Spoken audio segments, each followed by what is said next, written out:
Good morning students. आज हम लोग बात करेंगे राष्ट्रीय हितों पे। राष्ट्रीय हित बी पार्ट थर्ड का पॉलिटिकल साइंस का सेकंड पेपर जो अंतर्राष्ट्रीय राजनीति अंतर्राष्ट्रीय संबंध है, उसमें हम लोगों ने बात करी थी विदेश नीति की। और जो नेक्स्ट टॉपिक है राष्ट्रीय हित या नेशनल इंटरेस्ट। राष्ट्रीय हित क्या होते हैं, राष्ट्रीय हित कितने प्रकार के होते हैं और राष्ट्रीय हितों की पूर्ति किस प्रकार से की जा सकती है, इस पे हम लोग बात करेंगे। राष्ट्रीय हित क्या है? राष्ट्रीय हित अंतर्राष्ट्रीय राजनीति की आधारभूत अवधारणा है। विदेश नीति का निर्धारण भी राष्ट्रीय हितों के आधार पर किया जाता है। कोई भी राष्ट्र अपने हितों की पूर्ति करने के लिए, राष्ट्रीय हितों की पूर्ति करने के लिए विदेश नीति का निर्माण करता है। और विदेश नीति का ये अच्छी विदेश नीति है या अच्छी बुरी विदेश नीति है या अपने उद्देश्यों को प्राप्त करने वाली विदेश नीति है, ये इस आधार पर निर्णय किया जा सकता है कि उस नीति में राष्ट्रीय हितों की पूर्ति कितनी कर पाती है। अगर कोई विदेश नीति राष्ट्रीय हितों की पूर्ति नहीं कर पाती तो वह एक असफल विदेश नीति है। अगर वो राष्ट्रीय हितों की पूर्ति कर पाती है तो वो सफल विदेश नीति है। राष्ट्रीय हितों के आधार पर ही हम ये निर्णय कर लेते हैं कि राष्ट्रीय हितों की पूर्ति करने वाले विदेश नीति सफल विदेश नीति और राष्ट्रीय हितों की पूर्ति नहीं करने वाली विदेश नीति असफल विदेश नीति। राष्ट्रीय हित जो है वह प्राथमिक उद्देश्य है। कोई भी राष्ट्र का प्राथमिक जो हित है वो ये होता है कि वह अपने राष्ट्र के उद्देश्यों को पूरा करे। अंतर्राष्ट्रीय राजनीति में थॉमस रॉबिन्सन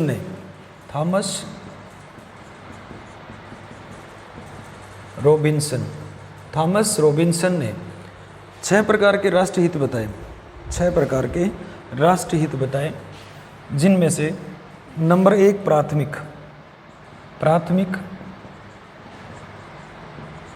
हित या प्राथमिक हित वह राष्ट्रीय हित होते हैं जिनके साथ कोई भी राष्ट्र किसी प्रकार का समझौता नहीं कर सकता। यानी सबसे महत्वपूर्ण हित होते हैं राष्ट्रीय हित, प्राथमिक हित।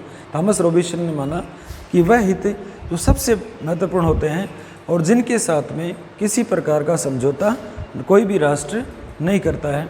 जैसे किसी राष्ट्र की राष्ट्रीय सीमाओं के साथ, उसकी खंडता के साथ में, उसकी राजनीतिक और सांस्कृतिक जो विरासत है उसके साथ में, या उसकी प्रभुसत्ता के साथ में, या उसकी सुरक्षा के साथ में किसी प्रकार का समझौता कोई भी राष्ट्र नहीं करता है। ये राष्ट्र के प्राथमिक राष्ट्रीय हित माने। दूसरा द्वितीयक हित या सेकेंडरी हित कौन से होते हैं? सेकेंडरी हित प्राथमिक हितों से थोड़े कम महत्वपूर्ण होते हैं, लेकिन इन हितों का भी अंतर्राष्ट्रीय राजनीति में महत्वपूर्ण स्थान है। द्वितीयक राष्ट्रीय हितों में माना जाता है कि किसी भी दूसरे राष्ट्र में वहाँ के प्रवासी जो निवासी होते हैं उनकी सुरक्षा, या वहाँ के जो दूतावास है उसके सदस्यों की सुरक्षा, या वहाँ की उनकी स्वतंत्रता का भी कोई राष्ट्र ध्यान रखता है कि विदेशों में उनके जो दूतावास है, वहाँ के जो स्टाफ है, उनकी स्वतंत्रता और उनके अधिकार सुरक्षित हैं या नहीं हैं, या उनके जो प्रवासी हैं जो दूसरे राष्ट्रों में रह रहे हैं वो भी उनके अधिकार सुरक्षित हैं या नहीं हैं, उनकी सुरक्षा भी किसी भी राष्ट्र का हित है। और वह हित कौन सा हित है? राष्ट्र के अंदर रहने वालों की सुरक्षा तो उसका प्राथमिक हित है, लेकिन उसके जो नागरिक दूसरे देशों में प्रवासी हैं उनके हितों की सुरक्षा, या उनके दूतावास के जो केंद्र हैं दूसरे राज्यों में, राष्ट्रों में, उनकी सुरक्षा, उनकी स्वतंत्रता की सुरक्षा करना भी हमारा राष्ट्रीय हित है। और वह हित आता है द्वितीयक या सेकेंडरी हितों में। उसके बाद में कुछ स्थायी होते हैं, स्थायी हित हैं। ये दीर्घकालीन होते हैं और अपरिवर्तनशील होते हैं। दीर्घकालीन होते हैं स्थायी हित और बिल्कुल परिवर्तनशील नहीं होते। और इनमें अगर परिवर्तन होता है तो बहुत लंबे समय के बाद में होता है, तात्कालिक रूप से कोई परिवर्तन नहीं होता है। जैसे समुद्र में जैसे पारागमन की स्वतंत्रता, या समुद्र के अंदर जो ट्रैफिक या नौकायान है उसकी जो स्वतंत्रता है वो ये स्थायी हित में माना जाता है। कोई भी राष्ट्र जब अपने अस्तित्व को बनाए रखना चाहता है तो समुद्र में यातायात की जो सुरक्षा है, यातायात की जो स्वतंत्रता है, उसको स्थायी हित माना जाता है। यानी कि वह परमानेंट है, उसमें कोई भी बदलाव नहीं होता है। उसके बाद में नंबर 4 स्थायी या परिवर्तनशील या अस्थायी, है ना, परिवर्तनशील भी कह सकते हैं इसको, या परिवर्तनीय भी कह सकते हैं, परिवर्तनशील हित या राष्ट्रीय हित। परिवर्तनशील जो राष्ट्रीय हित होते हैं इनमें परिवर्तन होता रहता है, यानी कि एक समय और परिस्थिति के आधार पर किसी समय पर कोई राष्ट्रीय हित महत्वपूर्ण होता है और दीर्घकाल में वही राष्ट्रीय हित कम महत्वपूर्ण हो जाता है, यानी समय और परिस्थिति के आधार पर ये हित बदलते रहते हैं। जैसे भारत निशस्त्रीकरण का समर्थन करता था और हमेशा जो निशस्त्रीकरण का समर्थन करने वाले राज्यों में प्रथम राज्य था, लेकिन फिर भी समय की मांग हुई और हमने परमाणु परीक्षण किया। तो समय और परिस्थिति के आधार पर वह हित जो राष्ट्रीय हितों के आधार पर उनके साथ समझौता किया जा सकता है, वो परिवर्तनशील है। जैसे किसी अपने को परमाणु परीक्षण की आवश्यकता हुई, चाहे ऊर्जा के लिए हो या राष्ट्रीय सुरक्षा के लिए हो, तो अपन ने परमाणु परीक्षण किया और निशस्त्रीकरण का भी अपन ने समर्थन किया, उसके बाद भी अपन ने परीक्षण किया। इसका मतलब ये कौन से हित हो गए? परिवर्तनशील हित। उसके बाद नंबर 5 में अपन बात कर सकते हैं कि सामान्य हित, सामान्य या जनरल इंटरेस्ट। सामान्य हित कौन से होते हैं? सामान्य हित एक प्रकार से सकारात्मक हित होते हैं। सकारात्मक हित, सामान्य हित जो बहुत सारे राष्ट्रों के हित मिलकर के बनते हैं, यानी इस सामान्य हितों में बहुत सारे राष्ट्रों के हित समाहित हैं, बहुत सारे राष्ट्रों के हित जुड़े हुए हैं। जैसे हम लोग बात कर सकते हैं कि जैसे अर्थव्यवस्था है, व्यापार है, या अंतर्राष्ट्रीय शांति है, या निशस्त्रीकरण है, या कूटनीति है। इस पे जो भी उनके जो हित हैं आपस में, वो हित क्या हैं? सामान्य हित हैं, और उनमें उनके आधार पे वो अपने हितों की पूर्ति करते हैं। नंबर 6 सामान्य हित। उसके बाद में विशेष हित, विशेष राष्ट्रीय हित।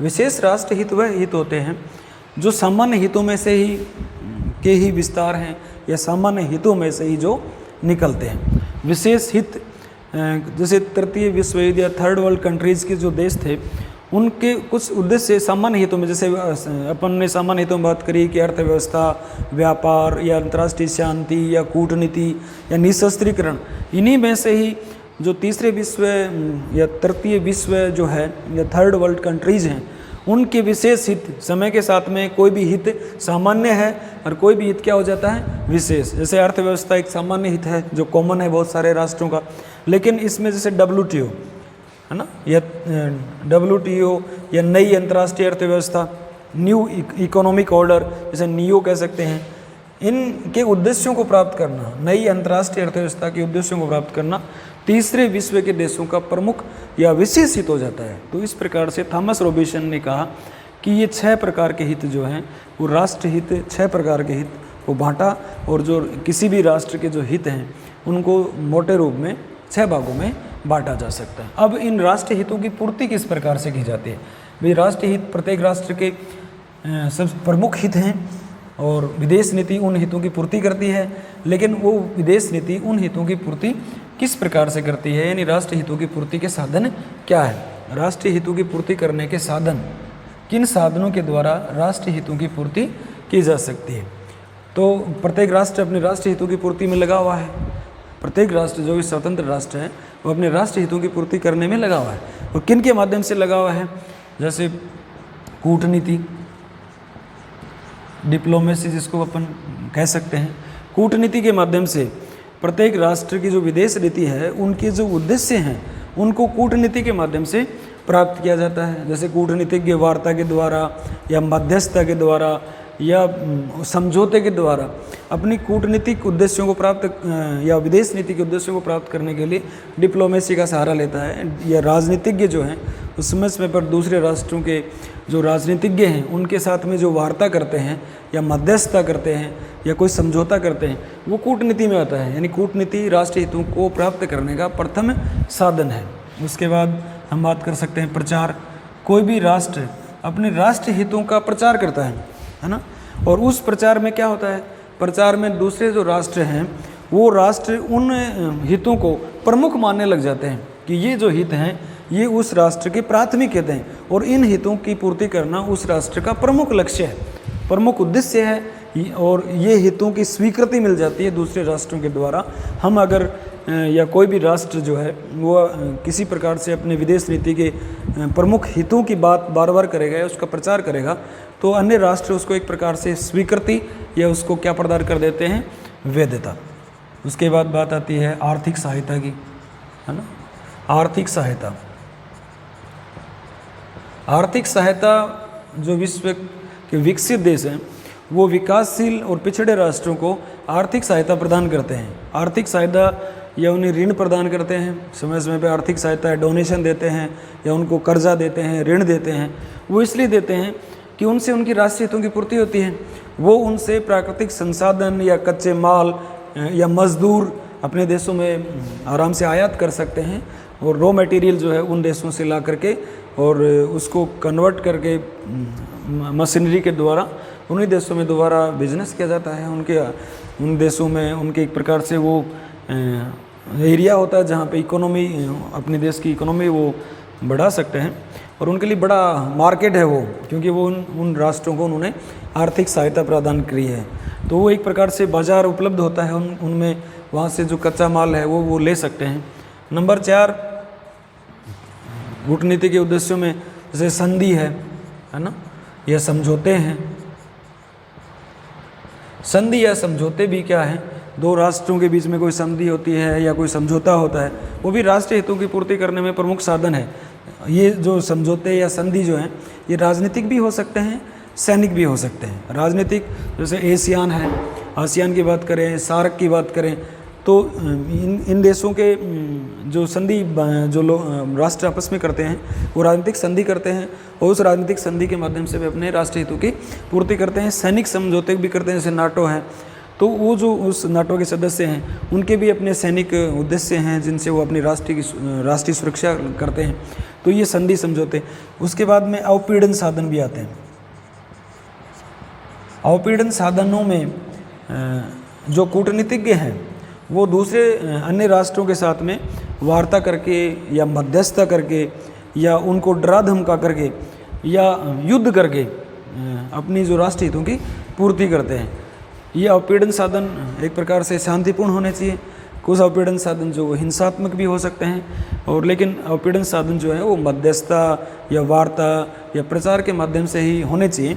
इस प्रकार से हम बात कर सकते हैं कि राष्ट्र हित 6 प्रकार के माने गए हैं। जो प्रत्येक राष्ट्र के राष्ट्रीय हितों को 6 भागों में बांटा जा सकता है और उन राष्ट्रीय हितों की पूर्ति करने के भी 5 या 6 साधन हैं जिनसे कोई भी राष्ट्र अपने राष्ट्रीय हितों की पूर्ति करता है। तो हमने बात करी विदेश नीति की, और विदेश नीति का दर्पण माना गया राष्ट्रीय हितों को, और राष्ट्रीय हित अंतर्राष्ट्रीय राजनीति की एक आधारभूत अवधारणा है। और विदेश नीति में प्राथमिक जो लक्ष्य है वो क्या है, राष्ट्रीय हित है। कोई भी राष्ट्र अपने राष्ट्रीय हितों के साथ में किसी प्रकार का समझौता नहीं कर सकता, नहीं करता है। और विदेश नीति जो है वो इनको ध्यान में रख करके ही बनाई जाती है। नेक्स्ट वीडियो में हम एक अलग टॉपिक पे नेक्स्ट कल बात करेंगे। और धन्यवाद सभी स्टूडेंट्स।